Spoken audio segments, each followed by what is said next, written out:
comment pourrais-je me détacher de ce que je n'ai pas encore vécu?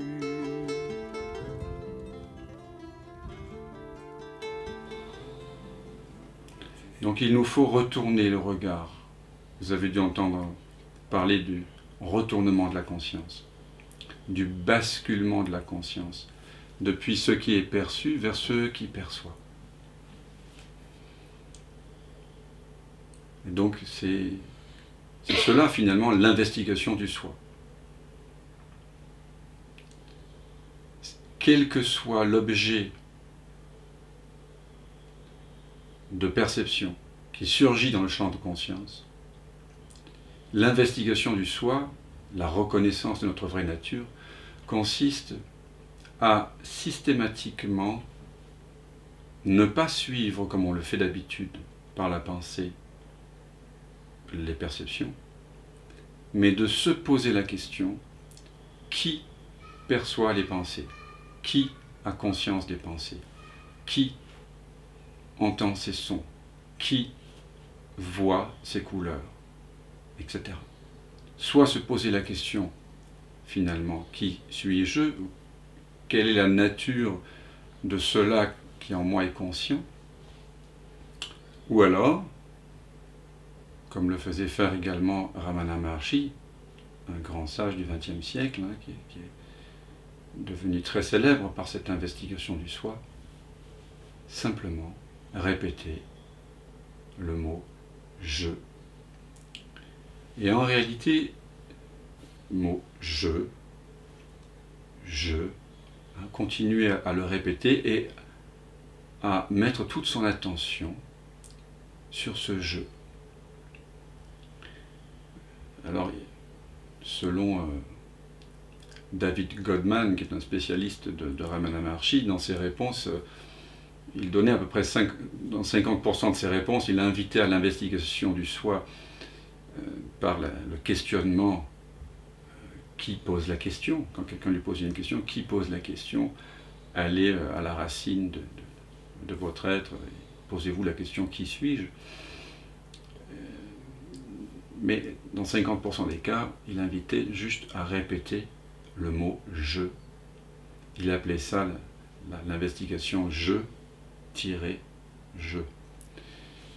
Et en fait, pour les gens un petit peu plus habitués à l'investigation du soi, habitués à ce basculement de la conscience depuis ce qui est perçu vers ce qui perçoit, c'était plutôt la seconde approche qu'il utilisait. Et c'est celle que je vais utiliser avec vous aussi, ici, maintenant. On parle du basculement de la conscience. Maintenant, nous allons pratiquer ce basculement. Donc, quelle que soit la pensée qui apparaît, la sensation, l'émotion, au lieu d'entrer en discussion, au lieu d'afficher des préférences, de commencer un dialogue qui peut être intéressant, poétique, de toutes sortes, la seule chose que vous avez à faire, c'est de ramener l'attention systématiquement à la pensée-sensation « je ». Au début, pour certains, il semblera peut-être qu'il faille faire des efforts. Si vous avez besoin de faire des efforts, vous en faites. Pour systématiquement décapparer une pensée, une sensation, juste vous accrocher à la pensée-sensation « je ». Puis à partir d'un certain moment, vous verrez, pour la plupart d'entre vous, sans doute, qu'il n'y a plus lieu de faire d'efforts. À ce moment-là, tout effort serait contre-productif et vous laissez simplement ce mot « je » résonner comme un bol tibétain. Et vous allez voir que progressivement, en affirmant « je », en réaffirmant « je », une sorte de stabilité va survenir. Tout ce à quoi « je » était associé, je suis un homme, je suis une femme, je suis un humain, je suis un père, je suis un frère, je suis une sœur, je suis français, je suis danois, je suis anglais, Je suis grand, je suis petit, je suis vieux, je suis jeune. Je suis malade, je suis en bonne santé, etc. Tous ces attributs, qui sont des surimpositions sur je, vous allez voir au fur et à mesure que vous allez réaffirmer je, elles vont avoir du mal à s'accrocher. Au début, peut-être, elles s'accrocheront un petit peu. Mais au fur et à mesure de cette investigation, de cette plongée profonde en deçà des pensées, de qui nous sommes vraiment, vous allez voir que ce jeu va se... toutes les surimpositions qui ont donc été imposées sur ce jeu vont disparaître, vont se dissoudre, et va demeurer je. Je, bien sûr, est un mot, un son, mais qui se réfère à cette conscience en nous, en chacun de nous. Il y a donc un je que l'on nomme, auquel on s'attache en quelque sorte, comme un encre, une encre, et au bout d'un moment, vous allez voir que ce je pointe vers un je qui est préverbal, silencieux. Et c'est seulement là que le soi peut se réaliser. C'est pour ça qu'en revenant vers la pensée je, qui est la première de toutes les pensées, un peu comme si une arborescence, on revient au tronc, on revient à la racine, et là, on va pouvoir plonger dans cette inconnu, et à un moment donné, l'absolu, le soi, se manifeste comme ayant toujours été là. Mais tant que ce jeu est identifié à un corps, à une personne, à un mental, à une nationalité, à des idées, à un caractère, à une taille, à un âge, on pourrait dire que la porte semble fermée à la réalisation. Il faut en quelque sorte faire le vide. C'est une sorte, on pourrait dire, de neti-neti. En sanskrit, ça signifie ni ceci ni cela. Alors c'est vrai que dans le texte qu'il a écrit, enfin qu'un élève a relevé avec Ramana Maharshi en 1901, et qu'il est revenu, et que Ramana a répondu dans le sable, c'est un texte assez connu, le Nanyar, que vous pouvez trouver en PDF sur Internet. Il récuse un peu Ramana Maharshi le neti-neti en faveur de l'investigation du soi. Mais en réalité, c'est un peu la même chose. On discrimine entre ce que l'on n'est pas, c'est-à-dire tout ce qui s'est associé, qui a gonflé le jeu, l'ego qui gonfle, hein, la baudruche, et le véritable jeu. La baudruche, elle change, elle naît, elle meurt, et en fait, en revenant vers jeu systématiquement, il y a bien une sorte de séparation entre le bon grain et l'ivraie. L'ivraie, c'est tout ce qui recouvre finalement le jeu, qui n'est pas réel. Alors simplement, je vais répéter ce mot qui finalement est un mot, on pourrait dire aussi magique que le mot Dieu. Dieu signifie finalement lumière. Et en disant je, nous pointons vers la lumière consciente en nous, celle qui précède toute pensée. Donc, vivez cette pratique de façon, je dirais, dévotionnelle. C'est comme si vous vous détendiez dans la chapelle silencieuse du cœur.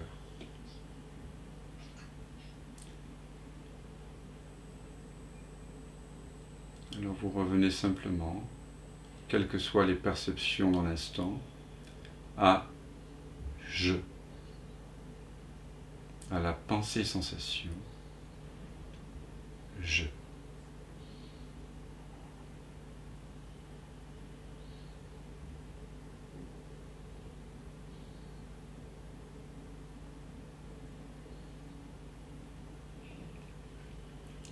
je.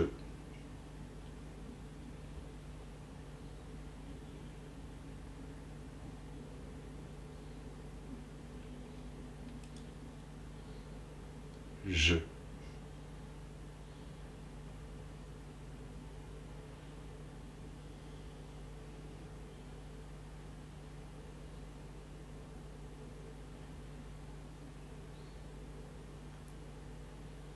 Je.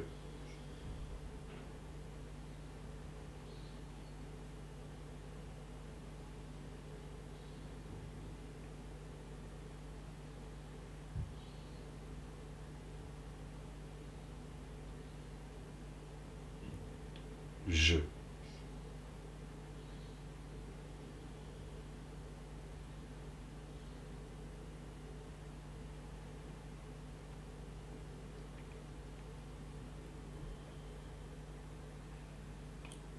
Quelles que soient les pensées qui surgissent, même si elles paraissent fort intéressantes, dans cette investigation, vous ne portez votre attention que sur je.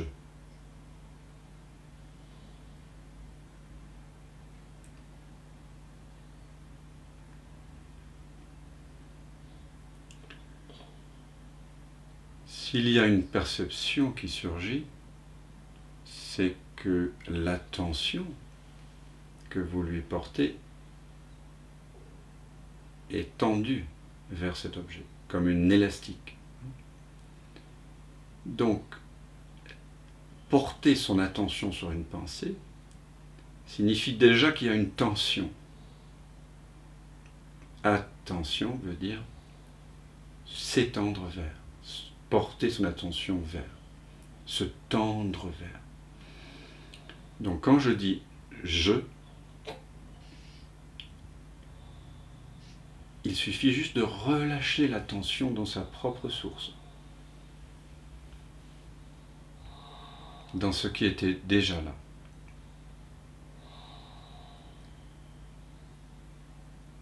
Je.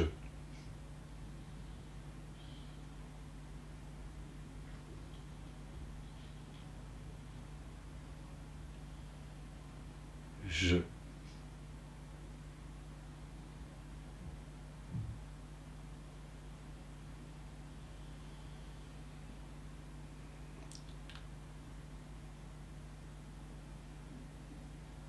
Je.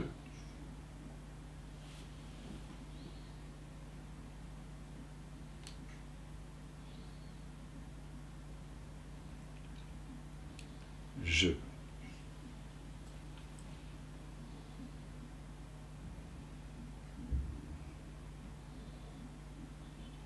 Nous voulons découvrir la véritable nature de je.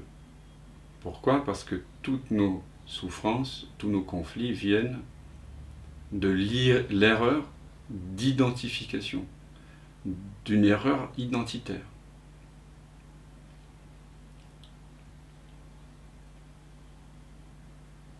Je.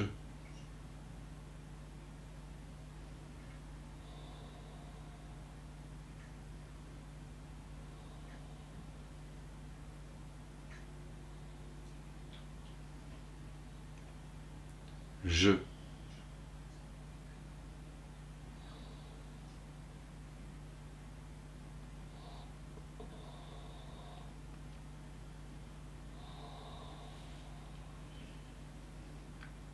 Je.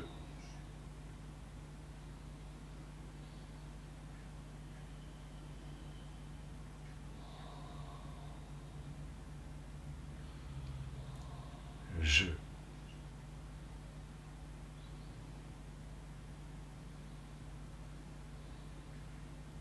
Il n'y a rien de plus important dans notre vie que de reconnaître la nature réelle de je. Donc vous demeurez en tant que je.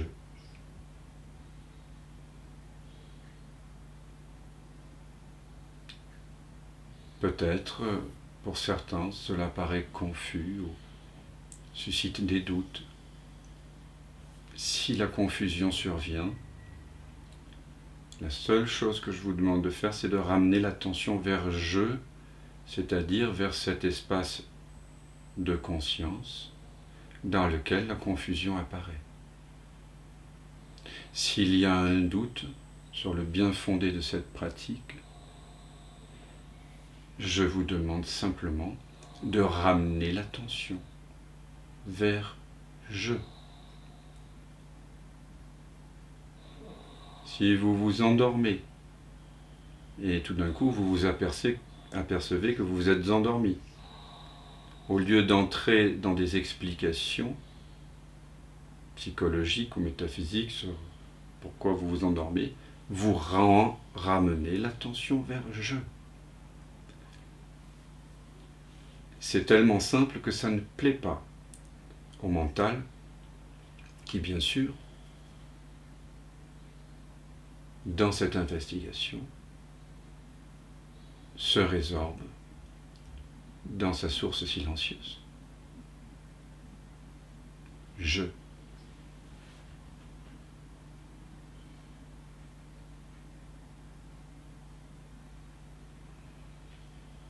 Je.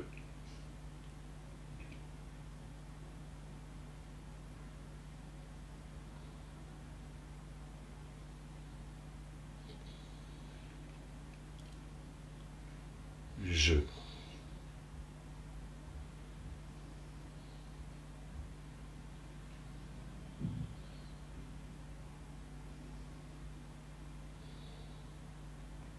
Je.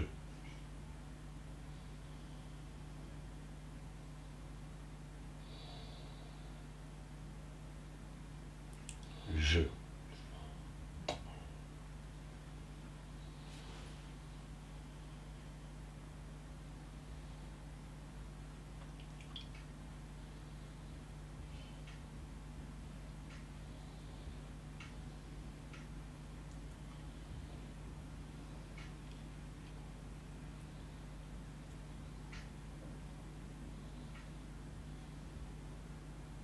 Au cours de cette investigation, vous réalisez que les perceptions naissent et meurent, mais que je qui en est conscient ne vient pas et ne s'en va pas avec elles.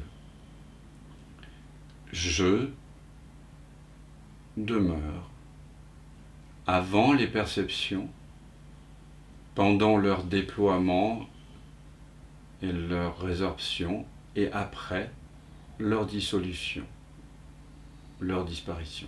Je demeure. C'est un peu comme si vous étiez un écran de cinéma et que les 5 perceptions qui nous parviennent par le truchement des 5 sens ainsi que la pensée représentaient le film. Donc le film change d'instant en instant. Et parfois, ça a été tous notre cas, l'écran, si on suppose que nous sommes un écran conscient, eh bien l'écran s'est confondu avec le film, puisqu'il a pris la forme du film. Et puis, nous sommes dans cette situation, dans l'investigation, ici, présente, celle que nous menons ensemble ici, de nous rappeler que nous sommes l'écran. Et parfois, il y a des mouvements contraires d'adhésion au film, aux perceptions. C'est ainsi. Il y a 10, 20, 30, 50, 60 ans de conditionnement qui nous ont entraînés vers cette identification. Lorsqu'elle a lieu, c'est ainsi, puis à un moment donné, nous le réalisons, et au moment de le réaliser, la seule chose qu'on fait à ce moment-là, pas de jugement, pas de comparaison, simplement nous revenons à cet espace de présence consciente, je. Donc vous énoncez en pensée, moi je l'énonce à haute voix, pour momentanément vous soutenir dans ce basculement de la conscience depuis ce qui est perçu vers ce qui perçoit, mais vous l'énoncez en pensée. Car comme le disait Ramana Maharshi, la pensée est plus proche de la source que son expression en parole.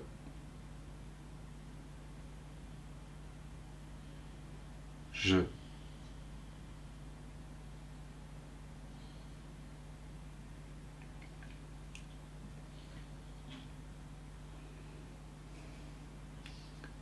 Je.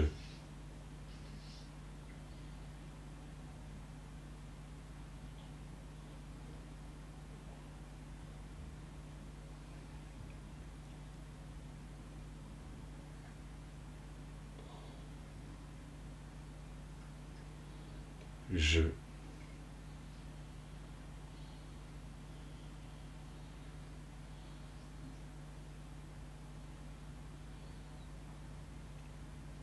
Alors que la vie est mouvement, sans cesse, que toutes les perceptions, que tout ce qu'on voit, sent, goûte, hume, entend, perçoit, pense, change, je, qui en est conscient, ne change pas.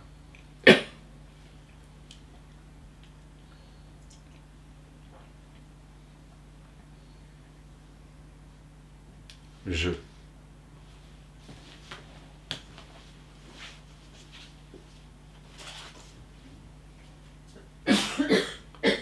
Je.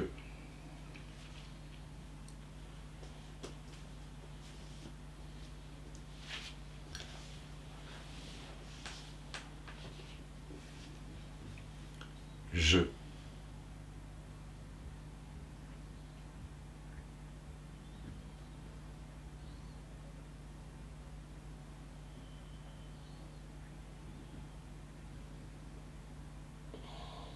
Je.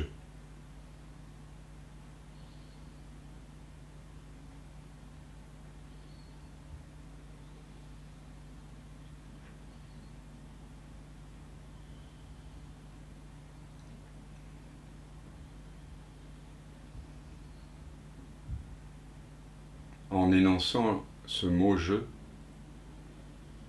nous disons une des paroles les plus sacrées en réalité.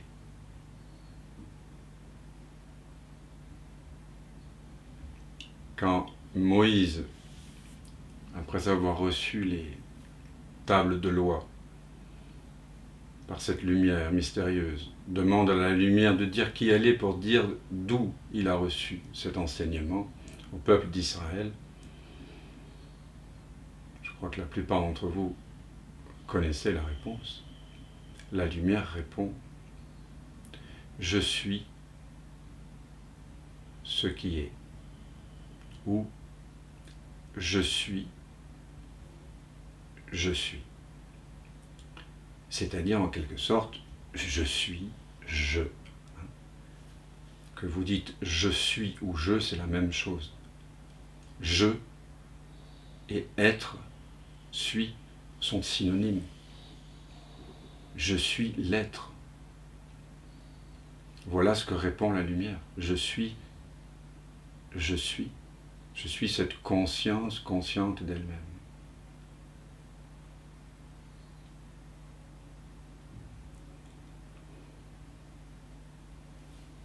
Et quelles que soient nos croyances limitantes, nos sentiments d'insuffisance ou d'indignité, chacun d'entre nous pouvons dire « je » et reconnaître que ce « je » est. Chacun d'entre nous, en cet instant, pouvons devenir conscient de la conscience. Chacun d'entre nous avons la capacité, parce que nous sommes conscience, de nous rappeler que nous sommes cela. Que nous nous en souvenions ou pas, on va dire, ça ne change rien du point de vue de la conscience, sur un plan absolu. Mais le fait de se rappeler à la conscience, c'est ce qu'on appelle réaliser. Réaliser la conscience, réaliser ma vraie nature. Cette interrogation, ou le fait de pointer vers la source de l'attention, le fait de relâcher l'attention dans sa propre source, a comme le pouvoir d'allumer une mèche qui serait comme un fil d'Ariane. Ce qui allume cette mèche, c'est la sincérité, la profondeur du questionnement: qui suis-je? Qui suis-je vraiment, vraiment? Sans la mémoire. Donc simplement revenir à la pensée-sensation je.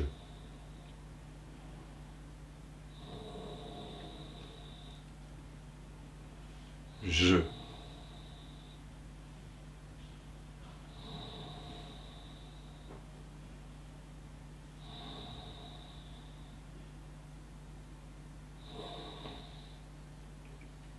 Je.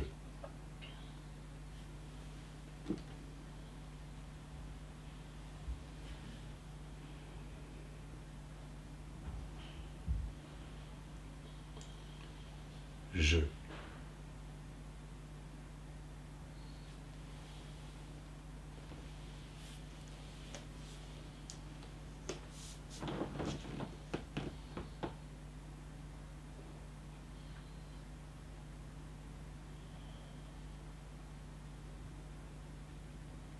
Dans cette investigation, on pourrait dire que c'est une recherche, mais ce n'est pas une recherche qui est dirigée vers l'extérieur. Quand je dis l'extérieur, ça veut dire vers les perceptions. Et par perception, j'inclus sensations et pensées. Et quand je dis que la recherche est tournée vers l'intérieur, ce n'est pas un intérieur par opposition à un extérieur. Nous serions encore englués dans une forme de dualité. Non, c'est revenir à la source de l'attention. C'est un relâchement, le basculement de la conscience vers elle-même, le retour à 180 degrés de la flèche de l'attention vers sa propre source. C'est en fait un relâchement vers ce qui est déjà là. Je.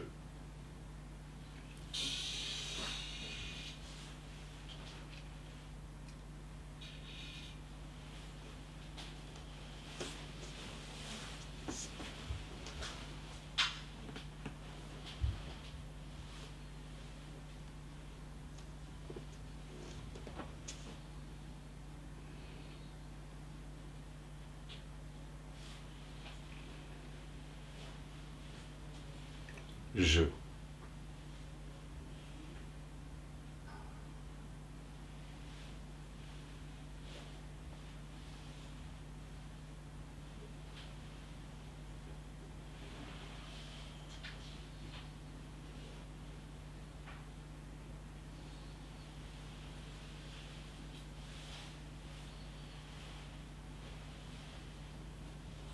Je.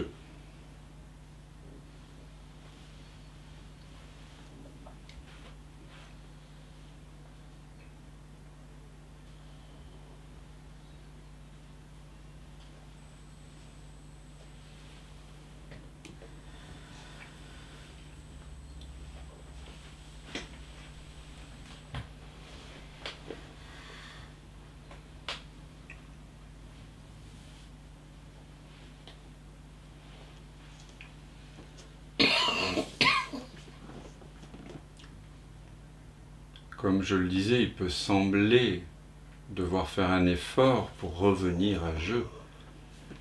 Mais soyez conscient que lorsque votre attention est portée vers autre chose que je, vers vos pensées, vers vos doutes, vers vos convictions, vers ceci ou cela, c'est que vous faites déjà un effort.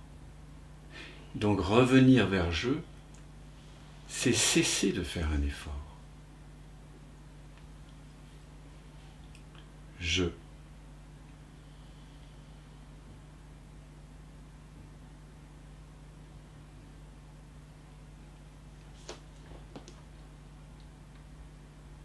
Je.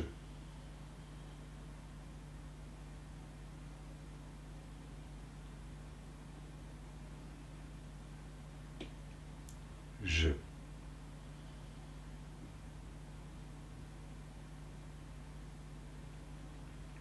Je.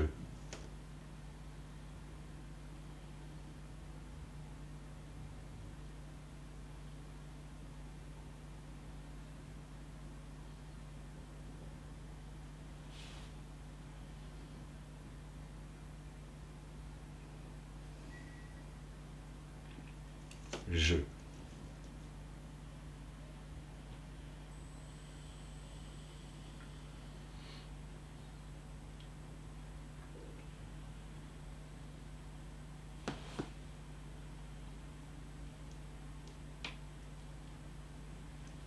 Je.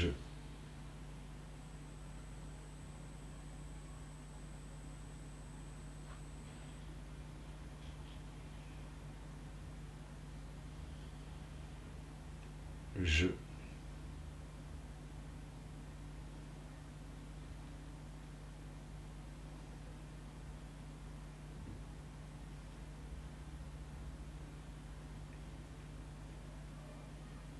Je.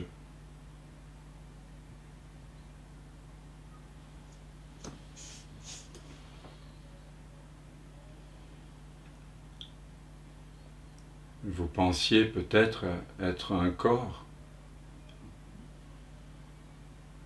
mais ce jeu qui se révèle est sans contour, sans poids, sans âge. Le corps naît et meurt, change. Je suis ma propre cause.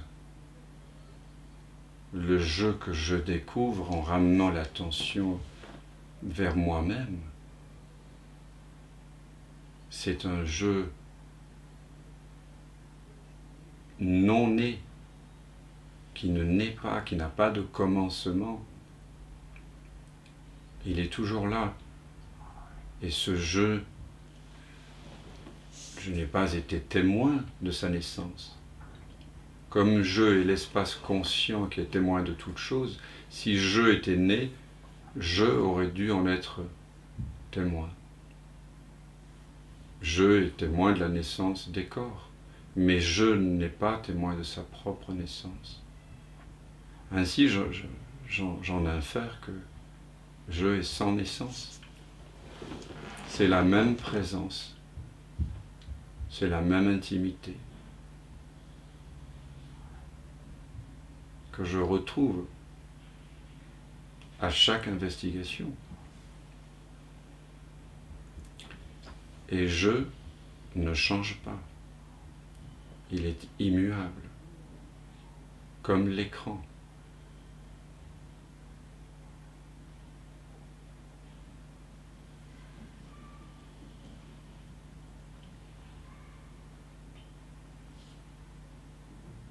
Je est cet espace illimité, car je ne peux pas trouver de limite à je. Quand j'explore cette présence consciente qu'on nomme je, quand je m'explore moi-même,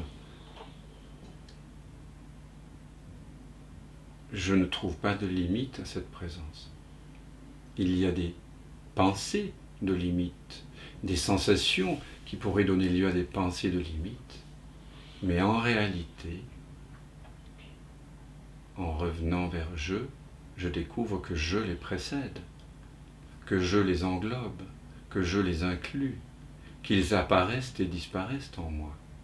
Ainsi, je est illimité. Et comme on le disait tantôt, je est sans naissance. Et ce qui est sans naissance ne meurt pas. Donc, je fais cette découverte incroyable, stupéfiante et merveillante que je suis illimité et immortel.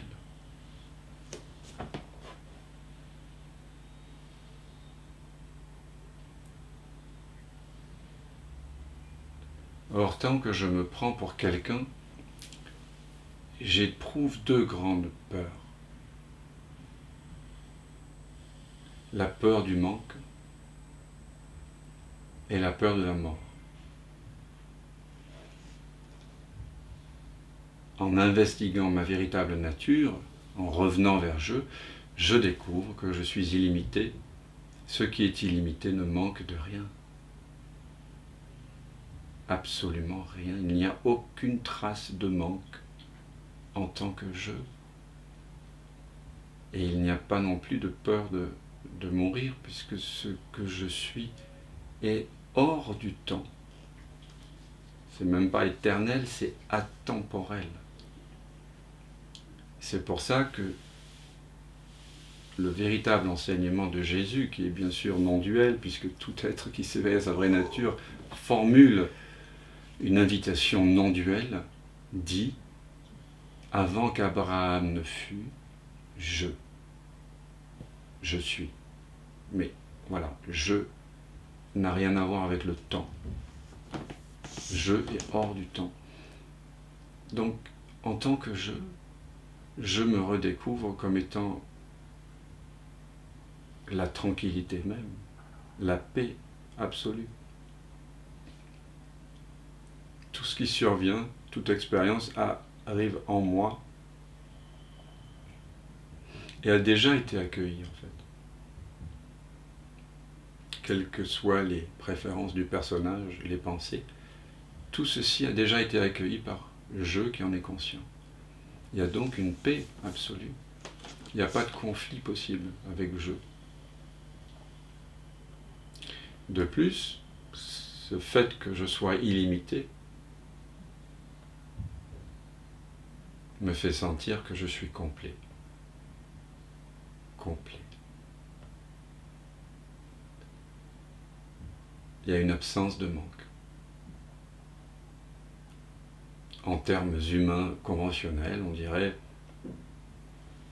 joie. Ça s'appelle la joie. Mais c'est la simple joie d'être. Ce n'est pas la joie que l'on ressent lorsqu'on se prend pour une personne et qu'un événement conforme à nos désirs survient. Non, c'est une joie intérieure. Elle ne fait pas forcément beaucoup de bruit, elle ne donne pas forcément lieu à des éclats de rire. C'est une joie profonde néanmoins. C'est la joie d'être, tout simplement. La joie d'être cet être illimité, sans manque.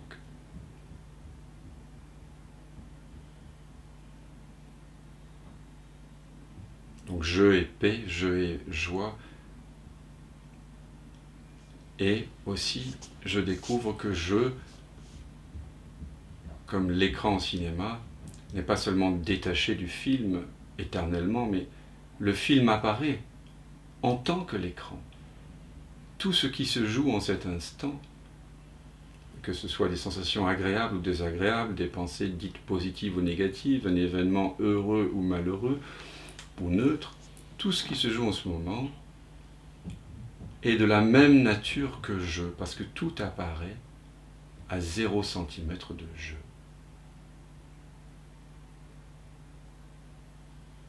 Je suis est le dénominateur de toute expérience. Et toute expérience apparaît parce que je suis. Il y a donc une intimité absolue avec toute chose, lorsque vous reconnaissez votre vraie nature de je, sans forme et sans âge. Et cette intimité-là, cette non-séparation avec les perceptions, c'est ce qu'on appelle amour en termes conventionnels. Pas l'amour amoureux d'une personne plutôt qu'une autre, mais l'amour, c'est-à-dire l'intimité. Vous redécouvrez qu'en réalité, dans l'expérience directe, si je ne fais pas référence à la mémoire, si je ne me prends pas pour quelqu'un, je est en intimité avec toute chose, toute forme, toute expérience, toute pensée, quelle qu'elle soit. Il n'y a pas de séparation dans l'expérience directe.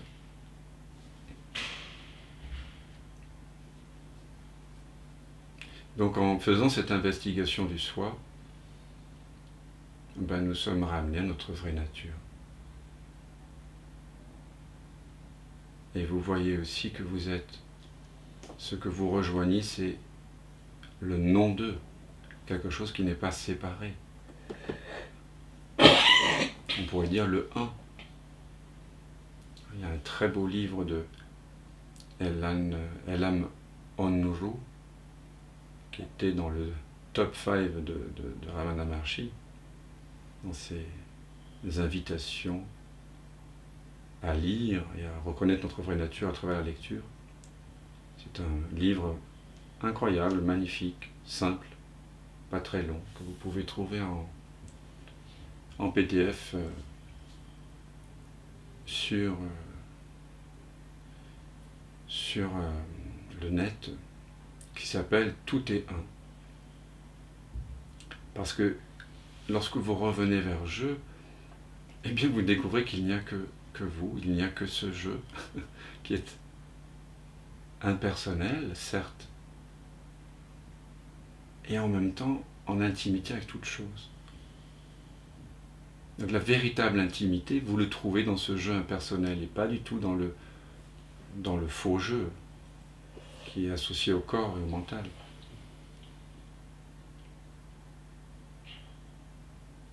C'est la plus belle découverte qu'un être humain puisse faire. C'est découvrir qu'il est la vie, une. Et je dirais que c'est le sens de la vie, que de se reconnaître à travers nous.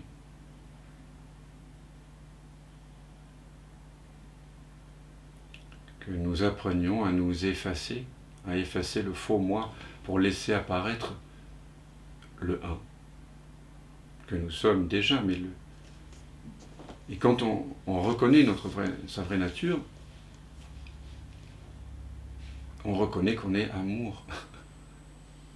Et c'est pour ça que on peut se dire à chacun, tu es l'amour avec lequel je t'aime. Parce que c'est le même amour, c'est la même présence en chacun de nous. Quand vous vous réveillez, vous éveillez à la nature de je, c'est le même je présent dans tous les êtres.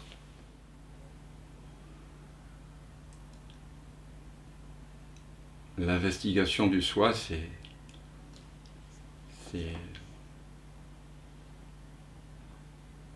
une des façons les plus simples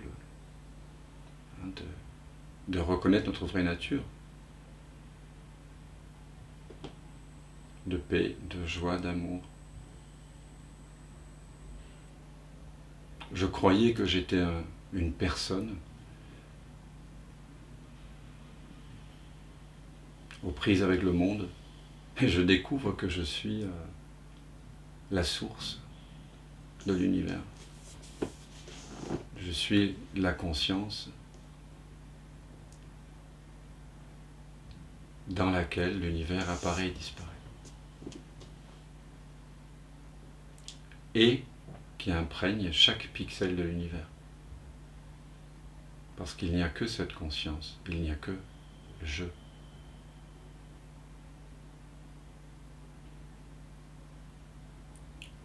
Donc, la seule chose qu'on puisse faire, c'est s'aimer. C'est s'aimer les uns les autres. Et la seule chose que je puisse faire aussi, c'est vous aimer. Parce que je m'aime. Parce que je aime je.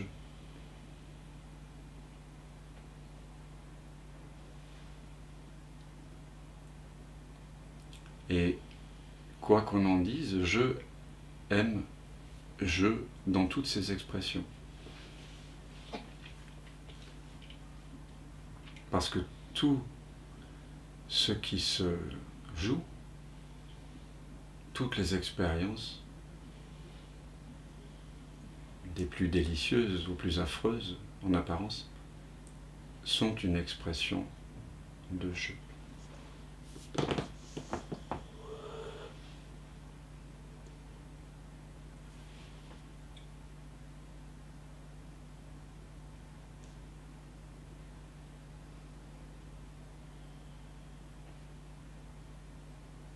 Si quelqu'un a envie de partager ou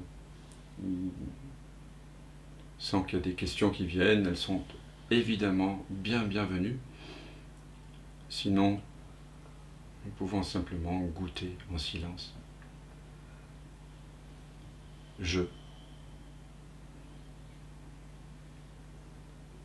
Cette splendeur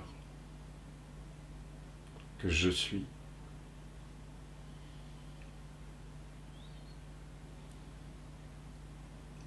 Dans l'Ashtavakra Gita, qui est un autre grand texte de non-dualité que Ramana Maharshi appréciait aussi beaucoup et conseillait, il en conseillait la lecture. Ashtavakra, il dit « Je suis la merveille qui prend toute forme ».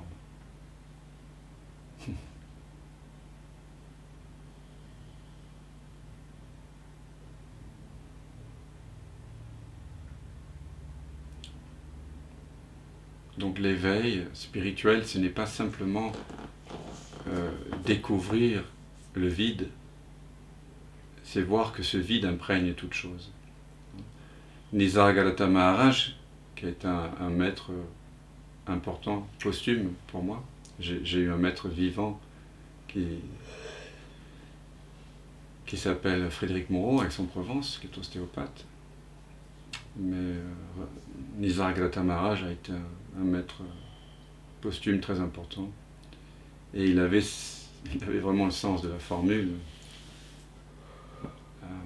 Il disait, lorsque je vois que je ne suis rien, c'est la sagesse. C'est ce que nous découvrons dans cette investigation du soi. Je et rien. C'est-à-dire c'est une non-chose. Nothing. Lorsque je vois que je ne suis rien, c'est la sagesse. Lorsque je vois que je suis tout, c'est-à-dire lorsque je réalise que ce jeu, qui n'est rien de perceptible, ni rien de concevable, prend toute forme, donc n'est pas séparé, c'est l'amour. Entre les deux, ma vie s'écoule.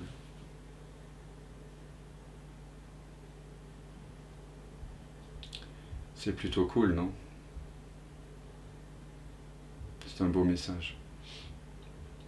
Parce qu'il est vrai.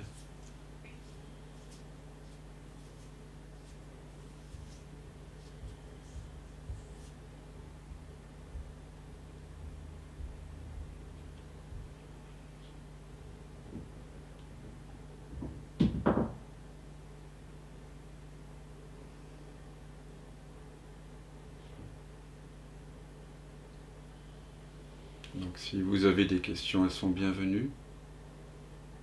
Ne soyez pas timide, mais s'il n'y en a pas, c'est très bien.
détacher de ce que je n'ai pas encore vécu.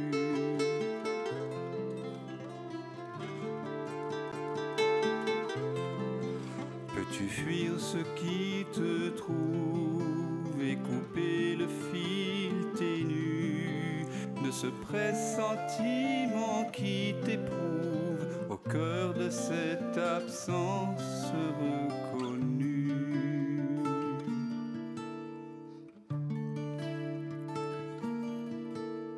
Ce qui s'obstine pendant le sommeil, ce que tu sens juste après le réveil, garde la fleur des dérives, à la saveur d'autres rives, à la candeur de l'éveil. Ce qui te rêve t'arrive.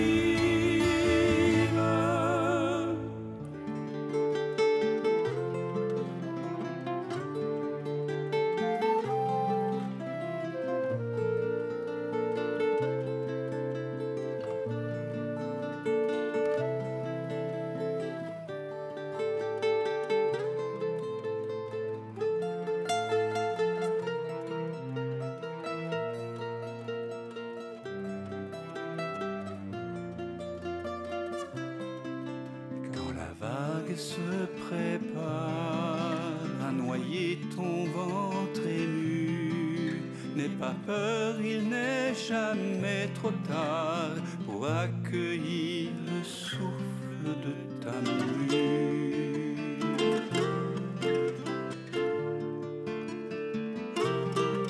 Le passé n'existe pas quand le cœur est mis à nu.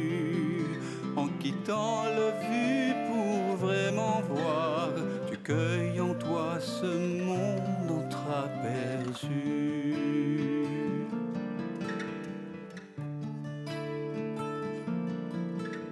Ce qui persiste pendant le sommeil, ce que tu sens juste après le réveil, garde la fleur d'autres rives et la beauté des dérives, à la fraîcheur de l'éveil. Ce qui te rêve t'arrive.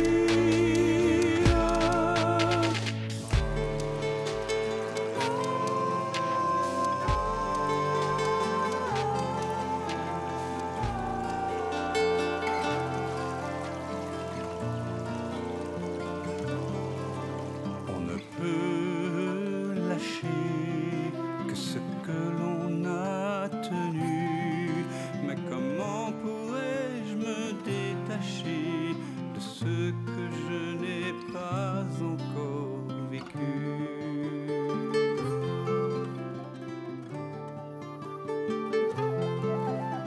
Pour renouer avec ce fil